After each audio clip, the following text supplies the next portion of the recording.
I'm so tired of people saying that it's just a movie, it's just a comic book, it's just a TV show. No, it's not. Stories are the building blocks of our culture, of ourselves, even of our own psychology.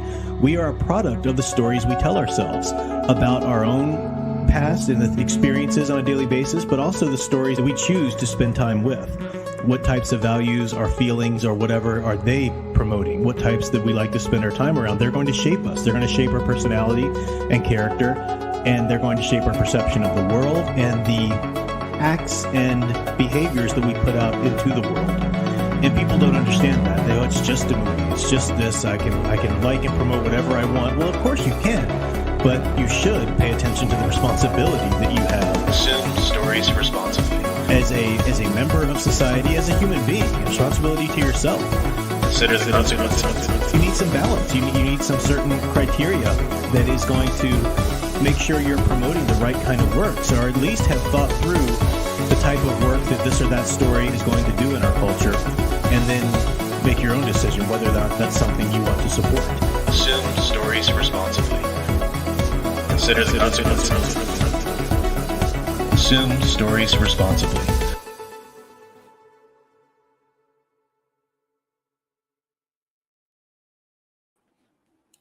Hello, everyone.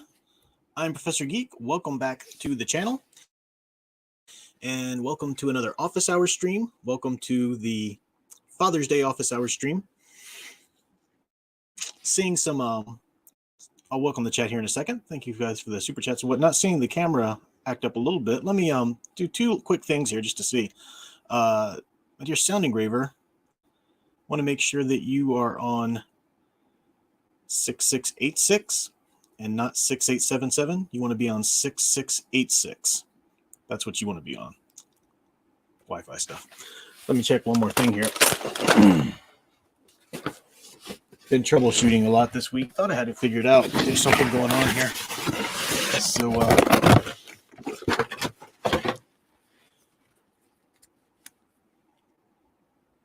one thing I might be able to do to fix it. But welcome to everybody. I'll just welcome people while we're going along here. Big Al Presents popped in to say Happy Father's Day. Appreciate that, man. And I do have my daughter in the background, so you might hear her call out occasionally, whatever. That's she's close to going down for bed. She'll get there eventually. Who else is here with us? Brian Gilmartin. We have Alec Purdue. Welcome, Alec Purdue. Final Fantasy fan. Yeah, thank you all for the Happy Father's Day wishes. Appreciate that. Private Eye in Retrospectiva. And my dear sound engraver gave me a $2 super chat. Appreciate that. Appreciate that as always. Let's see, where does this go? Make it difficult. Oh. One moment, folks. Always something to troubleshoot. Just a second. Yeah, I will. Don't worry. I might not be able to do that. I was looking for a USB port. A Ethernet cable port on my computer, but it's kind of weird. Actually, it doesn't have an Ethernet cable. Or the one it has is kind of a weird size. Bizarre. All right. Well, don't really know what's going on with the camera. That's really annoying. So we'll have to play with that a little bit. I check something real quick.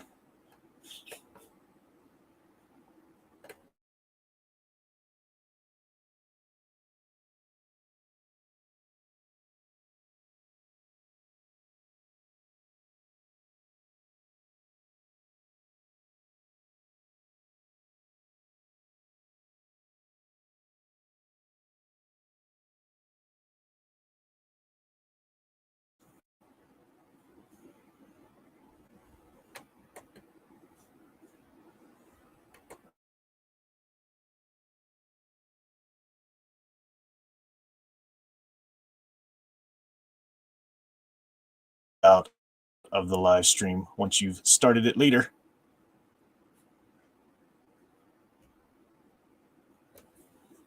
I was hoping it didn't come to this because there is something that there's one last thing I think it could be, and that's unfortunate because I don't think it's something I'll be able to fix, unfortunately. So.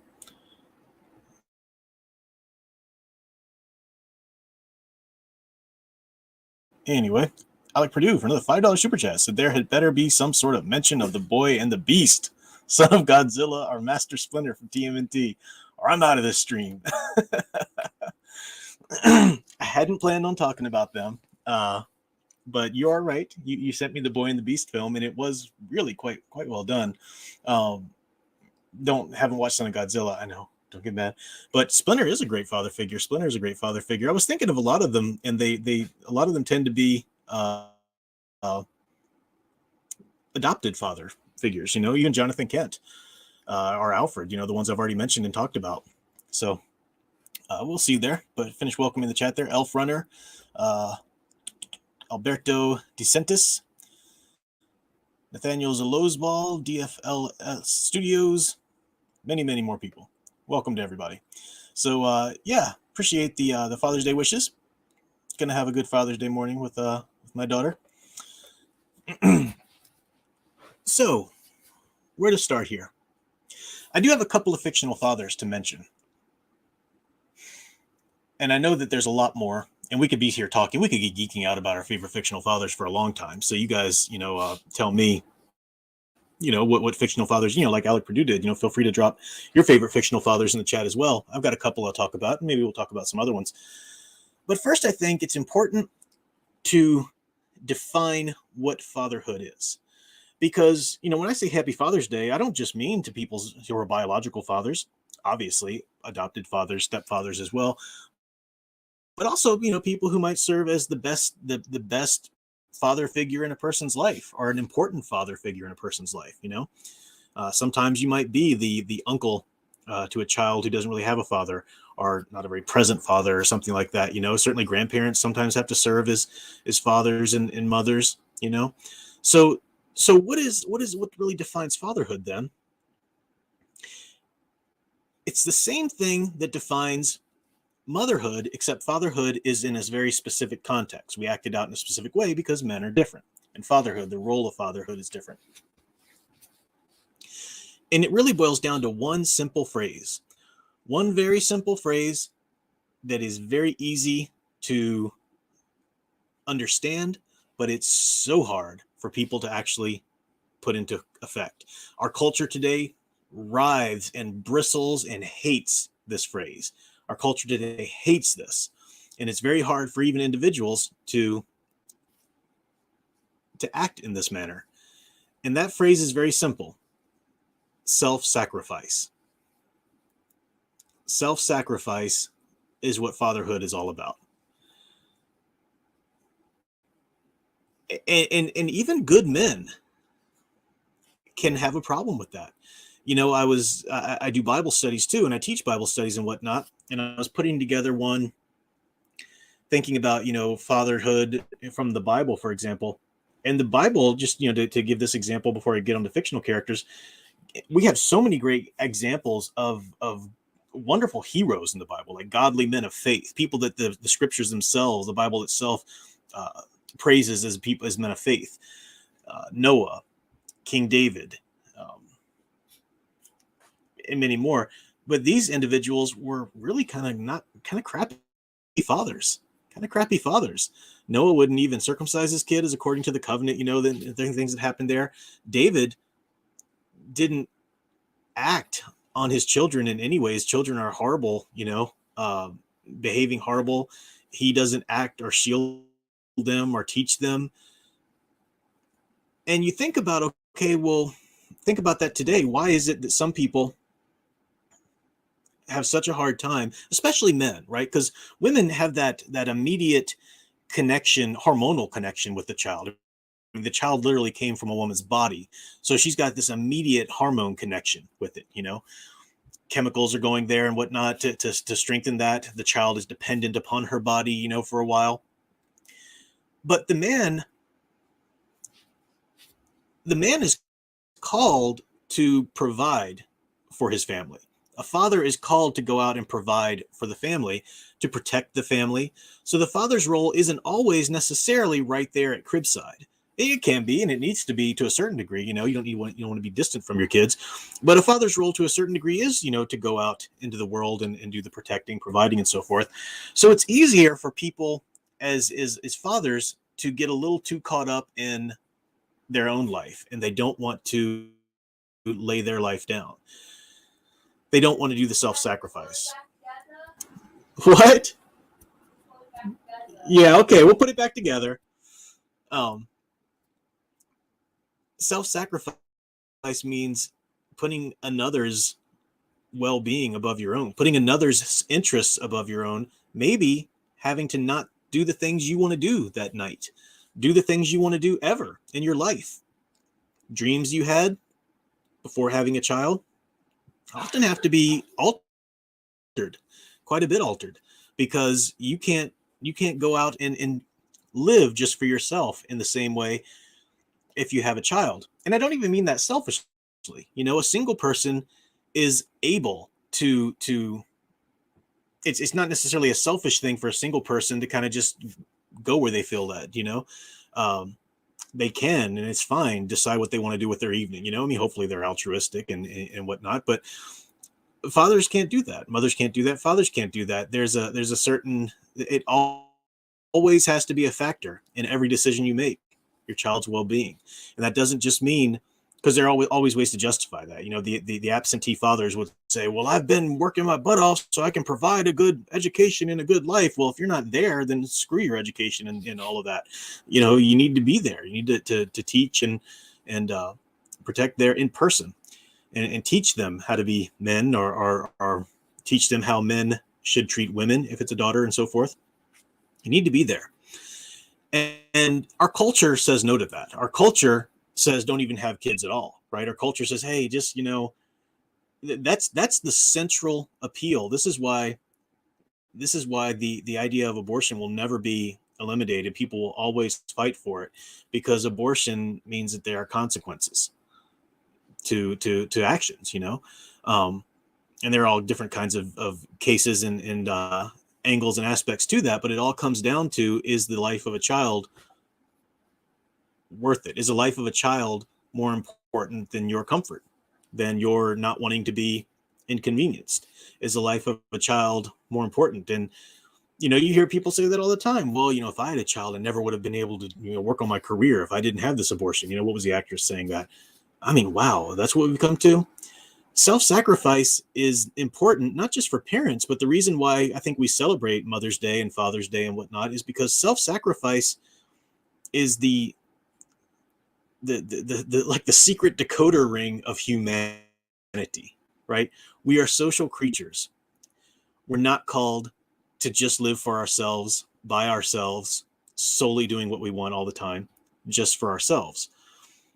The reason we like hero stories is because this is a hero who rises up and serves others, is self-sacrificing in some way. Self-sacrifice is the central point of humanity. It's what we all strive for, what we're all kind of, yearning for, to be able to give yourself away, in a mutual, to be in a situation or a community or whatever, where other people are self-sacrificing for you. Sure.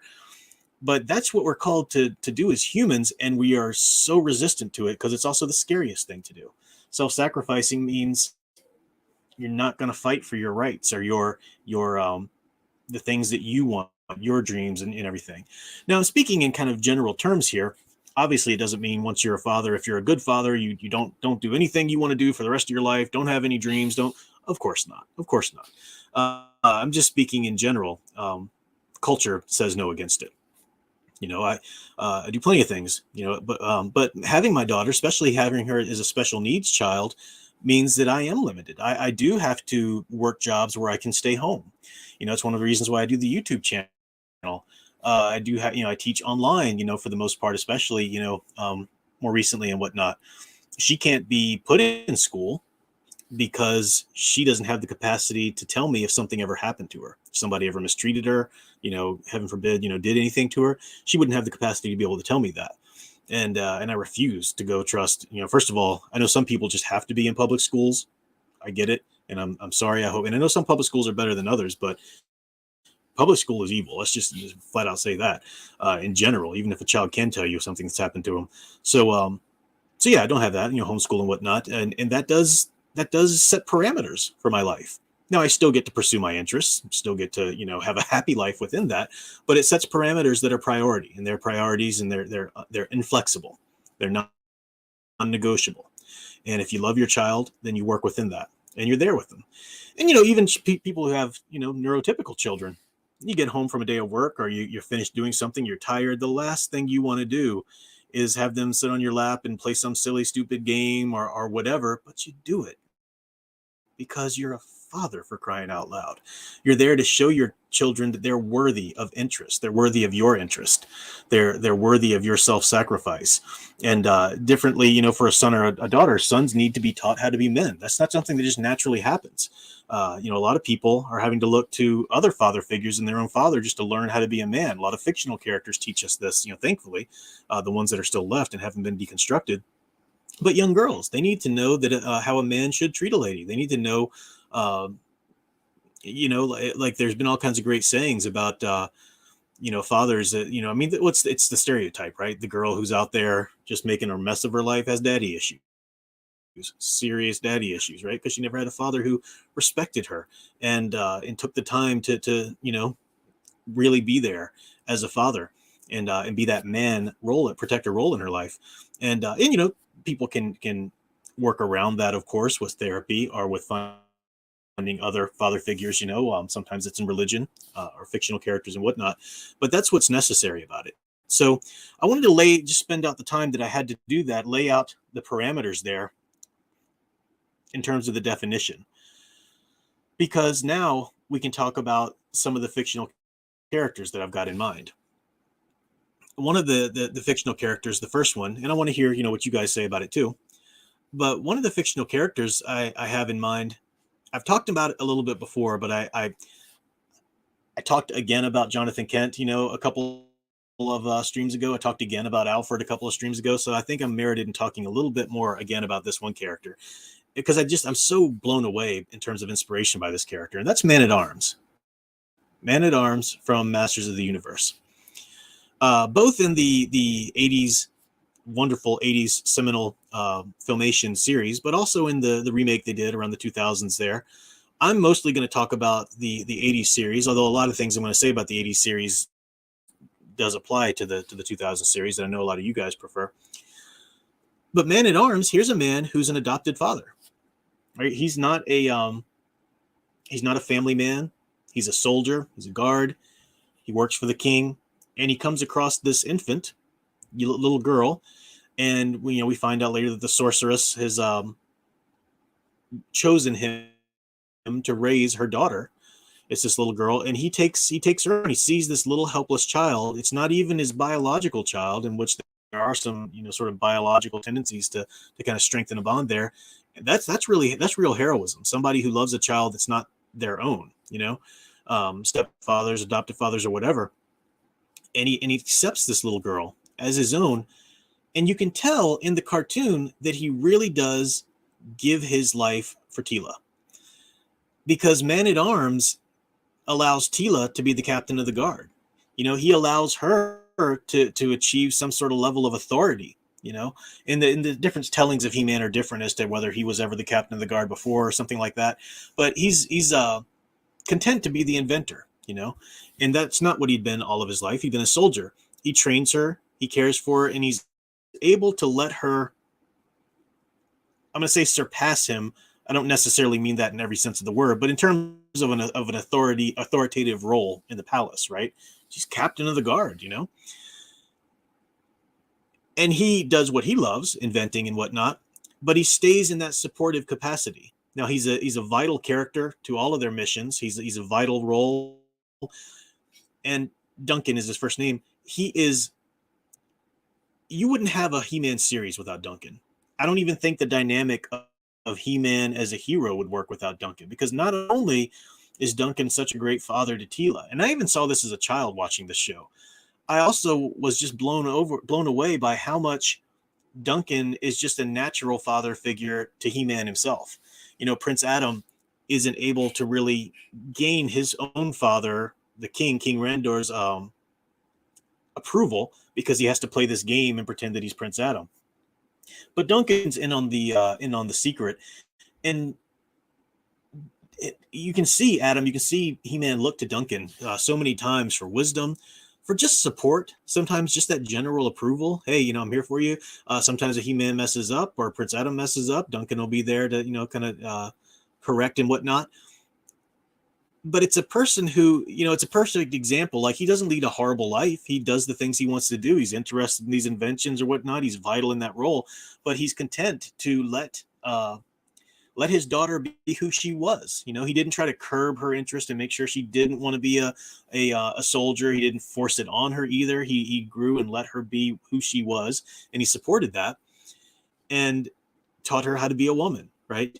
Even as a man, even as a father, because the father does teach daughters a lot about being women that they're supposed to get from a father.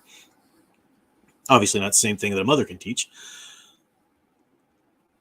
And think about those shows, like, how would they even work without Duncan, without Man-at-Arms there? And it's not just about the inventions that he does here and there. It's not just about that. It's about his role, his supportive role, being the voice of wisdom on a lot of these missions.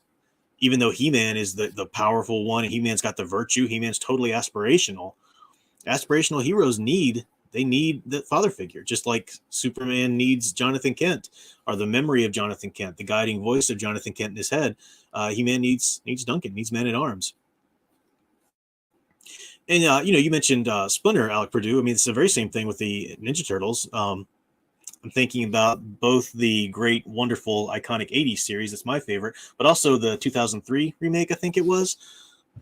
What are they without Splinter? It's not just that he saved them. It's not just that he taught them how to be ninjas. It's that he guides them. They need that guidance. And even in stories you see where the father dies, like I said, I mentioned in Superman, most tellings of Superman, Jonathan Kent passes away at some point. It's that upbringing stays within their heads. That guidance stays within their heads, teaching them the right thing to do. When you think about all the self-sacrifice that Superman does, he wouldn't have that without Jonathan Kent. Fan Man did his episode of Second Cup Cafe this morning. He was talking about the wonderful Rebirth comics in which Superman and Lois have their own son, who they named Jonathan after his father, Jonathan Kent, long before they ever did any of the garbage stuff in the DC about, now he's bisexual and he's tortured and all this kind of crap. Forget what Bendis did to the character. It was a beautiful, beautiful story. The rebirth of Superman. Okay, just come here and get it. It's right by my Bible. You can get it. This is a demanding tape.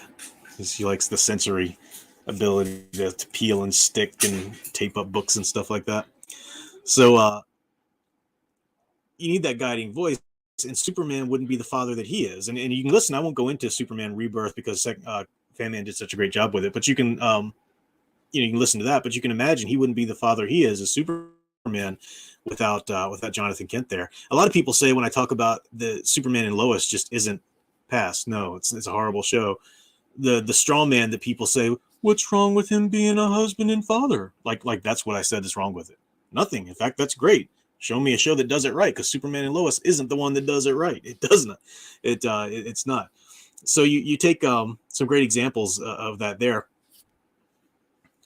The other fictional character I had in mind, and I'll look at some of the ones you guys listed here too. It's right there. See? Move that lamp back. I'll move the lamp back. I'm just changing the light a little bit. She's so sleepy. So the other one I had is Bob Parr from The Incredibles, Mr. Incredible himself. And I'll talk about the first movie first. This might be a little controversial with some folks, because I know some people in this community really don't like The Incredibles 2, the second one. And I hear what people have said about it. I just don't share the criticism. As I was watching it, I was thinking, oh man, oh no, because the premise of it is that, Mrs. Elastigirl has to be the one to try to earn people's approval over to heroes again. And in doing that, while she's doing that, Bob, Mr. Incredible, has to go raise the kids for a little while, spend the days with them, kind of play Mr. Mom for a little while. And so in today's culture, you see that set up and you're like, oh, great, I know where this is going. That's not where it's going, though. That's not people really get upset about that. That's not where that movie goes. Elastigirl's arc is her realizing, first of all, that she misses her family.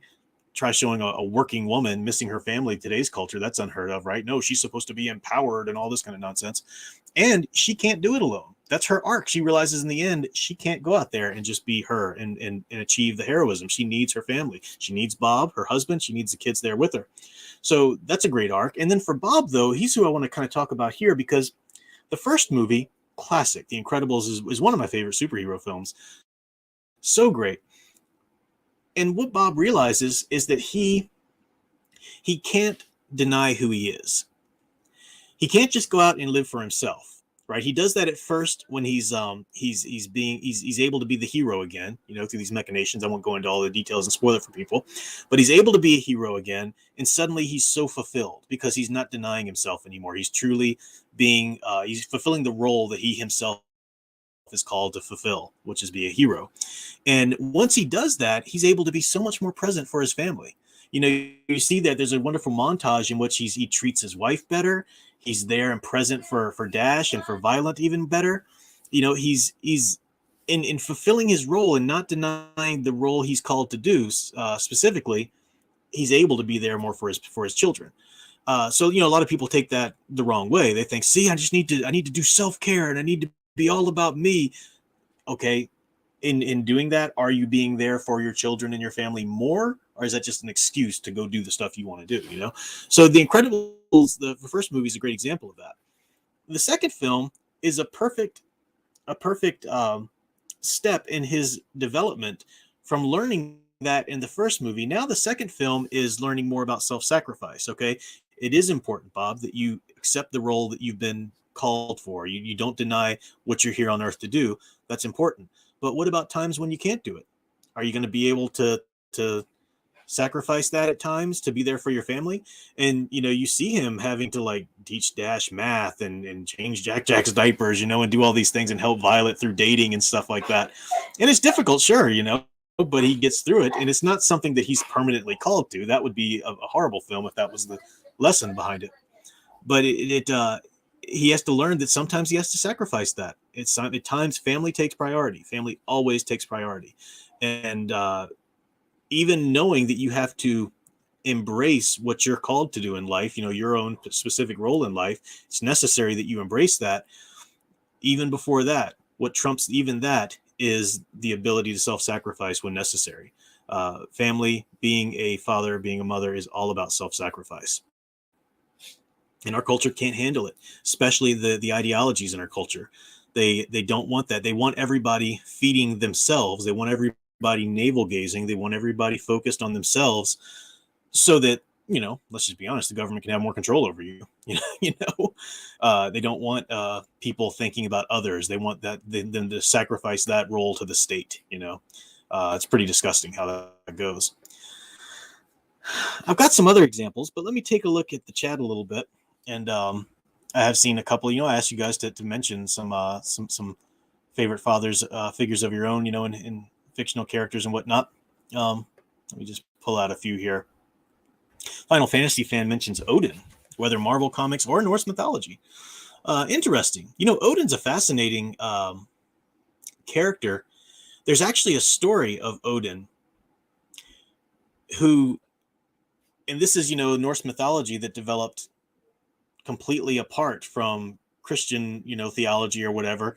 This isn't a story that comes from once the two mix. This is an old ancient tale of Odin.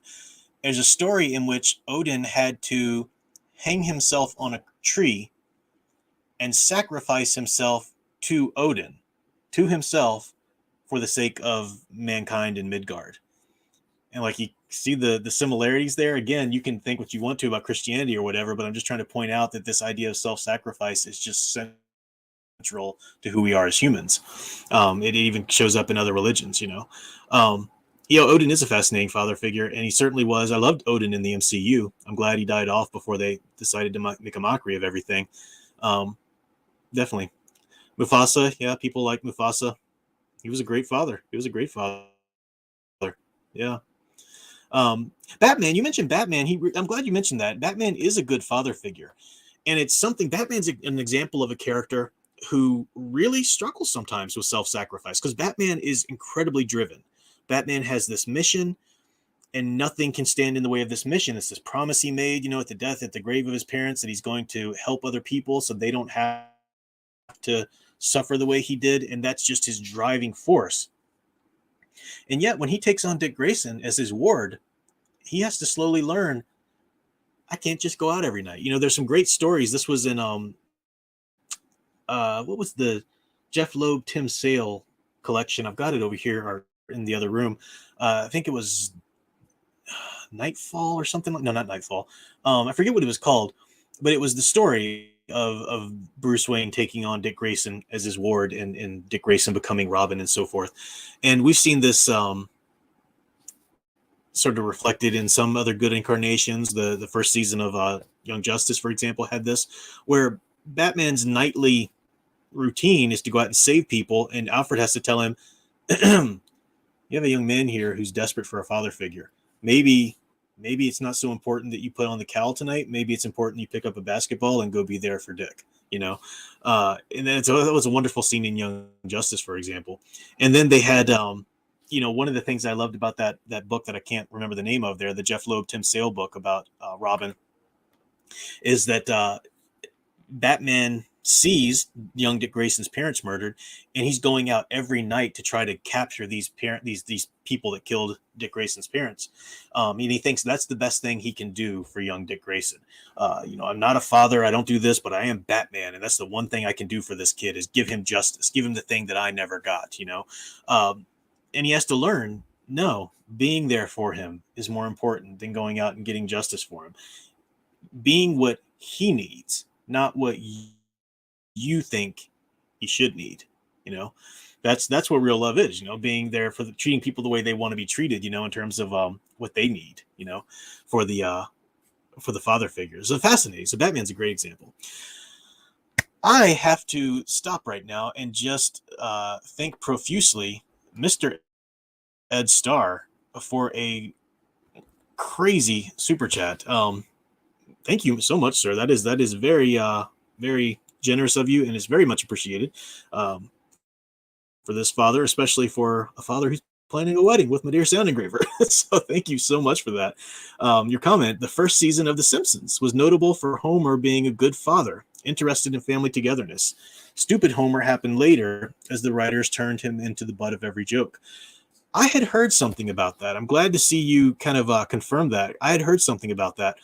I'd never really watched The Simpsons much as a child. I thought it was funny. I'd watch an episode here or there or whatever, but I never really kind of followed it from the start. Now, I'm wondering how much of this was when they were on the Tracy Ullman show, because I know they originally got their start as sort of animated shorts as like a feature of the Tracy Ullman show. I know they developed into like what they became as the Simpsons themselves, but I'd be interested to know, did that Homer as a father figure, did that come from the Tracy Ullman show, or did that come once they developed their own series? I actually had a professor once, one of my favorite professors that I ever had. He really taught me, like I teach in the way that he taught too, because I just emulate him. He was a great professor. He actually taught Matt Groening. He said Matt Groening was one of his pupils at one point. To hear him tell it, he gave Matt Groening the advice.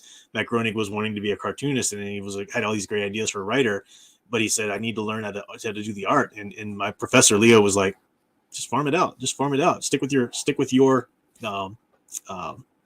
skill, your talent there.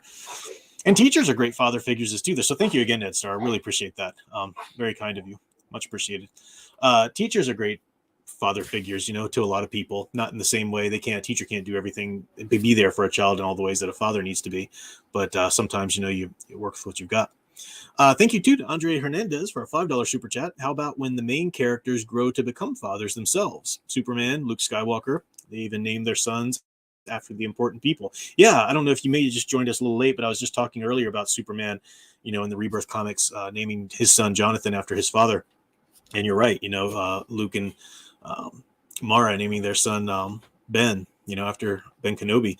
And it really tells you too there, Ben, they didn't name him Owen, Uncle Owen, and some people I hear some people really, which I think to a certain degree is merited, that Uncle Owen deserves his props. He took on this child, and we just don't get a lot of Luke's childhood with Owen and blanking on Peru, Uncle Owen and Peru. We don't get a lot of his childhood with them. We know certainly they loved him and cared for him. But the little piece of it we see in The New Hope is we see Uncle Owen not allowing Luke to be who he's meant to be. We see Uncle Owen really trying to keep, and we know he's doing it because he wants to protect him and stuff like that. We certainly know that he taught him his values. Luke had to learn those great aspirational values from somewhere. But it's telling, I think, that Luke has his own child and names him Ben, because Obi-Wan, talk about self-sacrifice. Obi-Wan sacrificed his entire life to go be a hermit in the desert just to protect this kid. That was great. Ed Star says Homer's love of family made the show enjoyable. I'll have to go back and watch season 1 of The Simpsons and see about that. That's interesting. I'll have to go check that out. Let's see who else people are saying. Professor Xavier was a good father-like figure to the X-Men before they kind of tried making Xavier evil. Yeah, X-Men has become so convoluted that who can even follow that nonsense? But you're right, Xavier was very much a father figure to these students. I mean, the whole setup of the original X-Men concept was that these were young men and women who, developed these mutant powers, and their parents were often afraid of them, shunned, so he gave them this place where he would not only tell them they're accepted, but he would teach them. It's one thing just to accept somebody or to give approval. They need to be instructed. And sometimes when I say this kind of language, like, approval or acceptance, I'm very vocal against the kind of woke ideologies. And somebody might say, well, that's all a progressive person wants. That's all a, gender ideology person wants is approval. Well, just unconditional, no matter what, across the board approval, that actually does more harm to a person. People need to know that they're worth something, that they're loved, and that they're meant for greatness, and then they need to be instructed in that greatness. The child can't dictate to the father everything that they're going to do with their life, because the father needs to instruct them to, that's you do this do that. Now you can't do it to the extent where you push your child into this profession instead of that profession or something. But seeing the circle of death there on the screen for a little bit. Looks like I'm back and everything. Yeah, I'm gonna have to keep working on connection, guys. I don't know what the problem is. Well, I suspect I know what it is, so we'll just have to work on it. But I see in the chat there Optimus Prime being mentioned. I always hear Optimus Prime, and I'm sure he is a great father figure. I need to get into that. I've got season 1 of Transformers. One day I'll watch it. It's just a matter of coming around to it with time. Definitely. I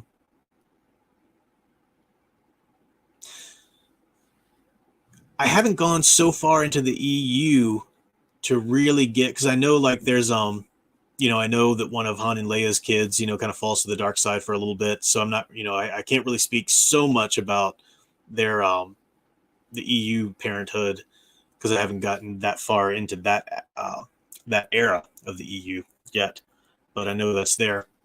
Ben Parker, Uncle Ben. I mean, Uncle Ben is very much Jonathan Kent. The version of Jonathan Kent that Peter Parker needed, is a trickster character. You look at Spider-Man, even the original comics, definitely the Sam Raimi film, and Stan Lee knew what he was doing. He was trying to write a Superman-like character that would be cathartic, motivational rather than aspirational, and he did it beautifully. Yeah, but he was definitely paying homage in every way to Superman. In the Sam Raimi film, if you watch the first Superman film, Superman 78, and then turn around and watch Spider-Man 2002, you'll be blown away by all the homage that Spider-Man 2002 pays to Superman 78. Even Uncle Ben and Aunt May, the look, even the house that's supposed to be there in New York suburb, it still looks sort of farmy.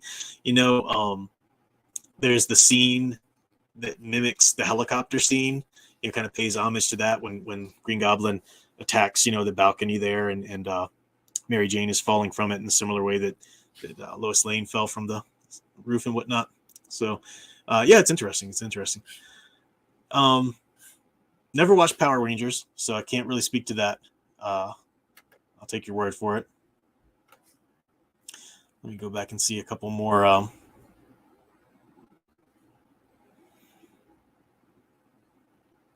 Fatal Fury. Never played that. I had a lot more that I was going to think of too, or mention too. But it's so hard, and you can go forever talking about this. Elf Runner says Al Bundy. I don't know about that. Sound Engraver says parents can't be heroes anymore, adults for that matter. It's always got to be the children saving the world. That's a good point. Now, it is, I think we do need stories about children who rise up, or kid, young person like Luke Skywalker. Luke's got it. Like Ben Kenobi had to die. He had to become one with the Force. If Obi-Wan Kenobi had stayed alive, then Luke never would have been able to really come into his own. And there is some sense to the hero's journey in which the father figure has to die for the son to rise up and take his place. Just archetypically speaking, I'm not always talking about literally. But that doesn't mean that the parents shouldn't be, like you're saying, absolutely. Their importance should be stressed. If they're not around anymore, their legacy, their enduring influence in the hero should be there. Absolutely. Now it's the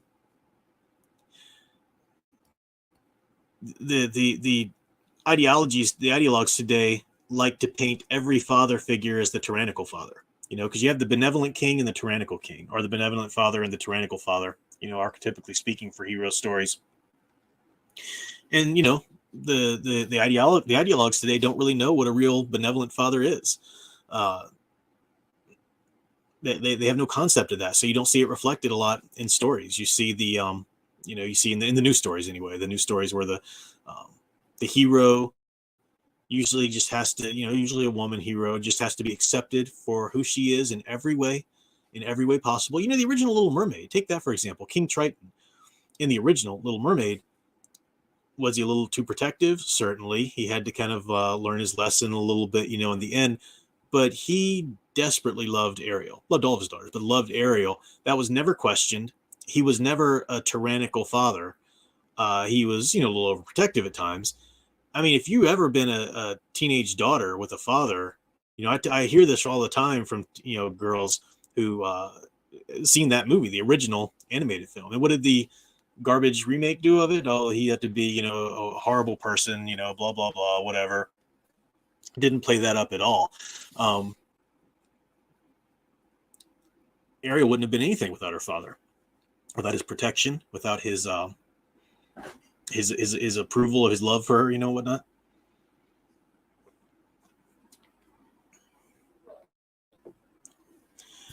See, Grandpa Max from Ben 10. I've heard a lot about that. I haven't really watched Ben 10, but I have heard that.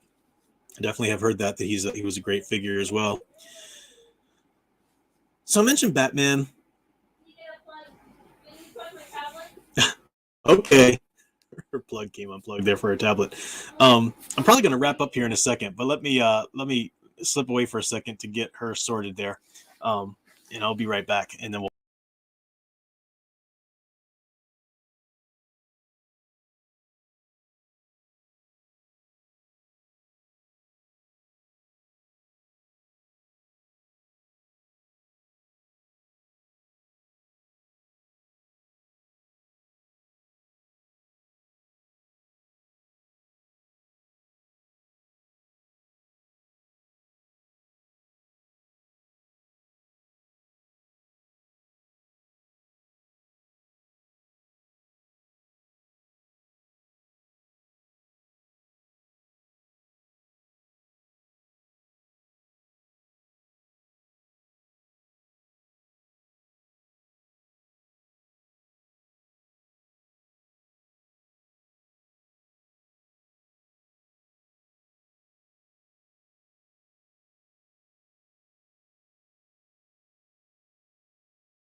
All right. Got her sorted there. So let me kind of wrap this up a little bit in talking about if you think like how I mentioned that there are a lot of great heroes and a lot of great examples of great men who nonetheless were poor fathers. It shows you how elusive self-sacrifice is. It shows you how hard self-sacrifice is, because self-sacrifice is what makes the great parent. That's the real superpower. And in stories, fictional stories that get this right, our fictional story, like the examples I gave tonight, Man at Arms, for example, just an amazing hero, Bob Parr. The reason why he sticks in people's hearts, and in minds, is because he's willing to sacrifice for his family. Not always because a lot of people think, yeah, sure, I sacrifice. No, you sacrifice the things you're willing to sacrifice. What about the things you don't want to sacrifice? What about the things you're not willing to sacrifice? And uniquely fatherhood, the masculine parental influence is being fought against so much today. People, the idea of being a man is not even celebrated or encouraged, even for young boys, right? Culture would rather turn young boys into girls and trans women or whatever. I made the point before that, men who want to try to be women, they're all about celebrating their womanhood, whereas you get even women who want to trans into being men, they're not really celebrating their manhood or whatever. It's just, their gender dysphoria. It's not, culture doesn't even know what to do with manhood anymore. It's gaslit everybody into thinking that masculinity is nothing but toxic. So manhood is something that's really our culture's at a loss for. Definitely our fiction, and we need to stand up and keep fighting for these stories, but stand up and keep calling for fatherhood. I've said before,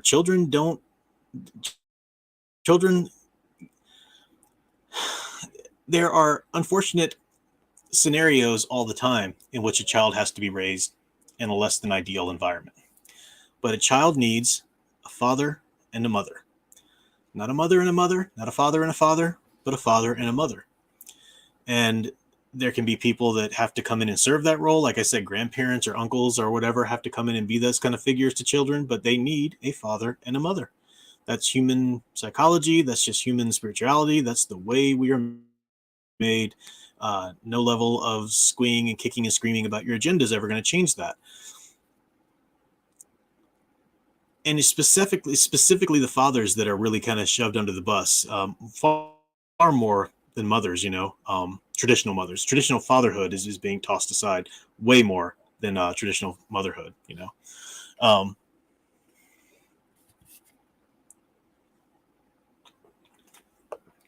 I do want to thank you guys for calling out all the examples here, because I know you probably wish I'd called out yours or whatever, but so many, you can see the chat. There's so many people giving these examples that I can't quite get to everybody, but you're absolutely right. I mean, there are a lot of examples that we need to recognize and keep supporting, supporting the franchises that actually have these stories, and going back and celebrating, the great movies and whatnot. That's what fatherhood is. It's rewarding that self-sacrifice. Okay, I'll get that for you. My call to self-sacrifice is in the other room calling me right now, so I need to go take care of her. She took a little longer to go to bed or go to sleep than she usually does, so probably me talking in the other room didn't help. But I am going to have to go ahead and wrap this up. It's been over an hour anyway, but thank you guys. Sorry for the technical crap camera. I'm still working on it. I'm still going to try and figure out what's going on. We'll still run some tests and whatnot, but thank you guys for being here anyway. Thank you for contributing to the conversation. Really appreciate you guys. And yeah, so hope you have a wonderful Father's Day. Those of you who are fathers, are father figures, like I said, and those of you who have, I know I'm coming. Those of you who have fathers, whatever, hope you get to spend some time with them, father figures or whatever. And till next time, keep enjoying and digging deeper into the true blue father figure hero stories you love. Thanks for watching.